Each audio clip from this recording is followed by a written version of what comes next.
Sebelumnya kita sudah pernah membahas alur film yang sedang viral di media maya tentang seorang gadis berusia 15 tahun bertarung nyawa dianiaya dilecehkan hingga meninggal. Dan sekarang kita lanjutkan part kedua yang membahas tentang pembalasan dendamnya arwah Ayla melalui ibunya. Yang belum nonton silahkan nonton di part pertama ya, agar tahu jalan ceritanya. Selamat menonton. Setelah kejadian itu, Sin berpindah ke rumah Aini. Pada malam itu arwah Ayla pulang ke rumah menunjukkan dirinya kepada Aini. Aini menemukan Ayla tengah duduk dan memakan sesuatu tetapi ibunya tidak merasa ada kejanggalan dengan Alia. Setiap langkah kaki Aini diikuti oleh Alia membuat Aini pun terkejut. Tak lama Aini pun mengikuti Ayla yang menuju ke kamarnya. Aini mulai merasakan ada yang janggal dengan anaknya tersebut. Aini masih berpikir bahwa anaknya mungkin saja sedang kelelahan sehingga Aini meminta Ayla untuk beristirahat di tempat tidurnya. Pagi pun tiba polisi mendatangi kediaman Aini untuk memberitahukan bahwa anaknya ditemukan sudah tak bernyawa.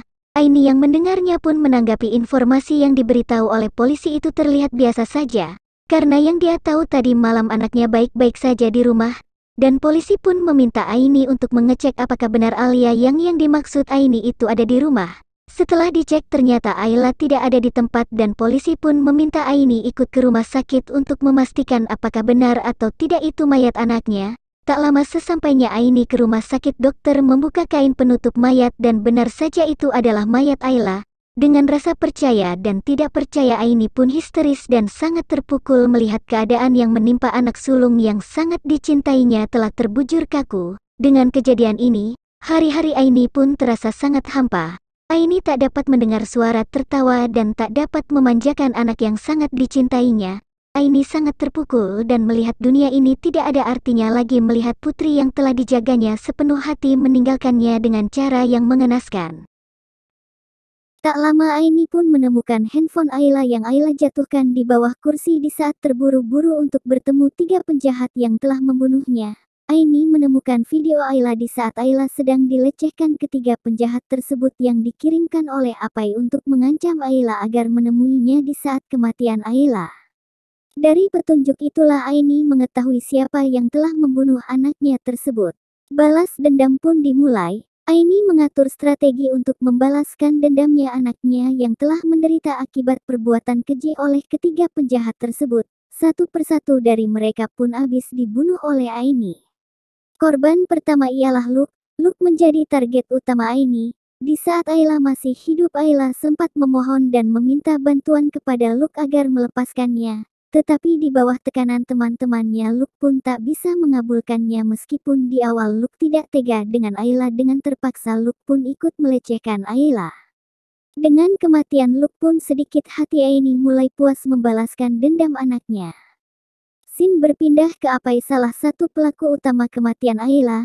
Di saat sedang bekerja Apai juga merasa dihantui oleh sosok Ayla. Saat sedang memotong ayam pesanan konsumennya, Apai memandang wajah konsumennya mirip dengan Ayla. Berlanjut pembalasan dendam Ayla, target kedua ini adalah Suk.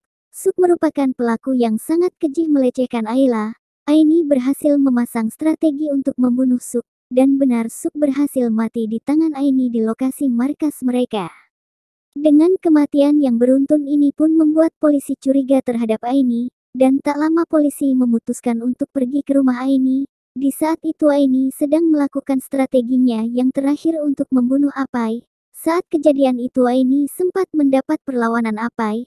Saat kejadian pun Aini menemukan Eli yaitu sahabat Ayla yang sudah dianggap sebagai anaknya sendiri pun ternyata dia adalah otak dari matinya Ayla.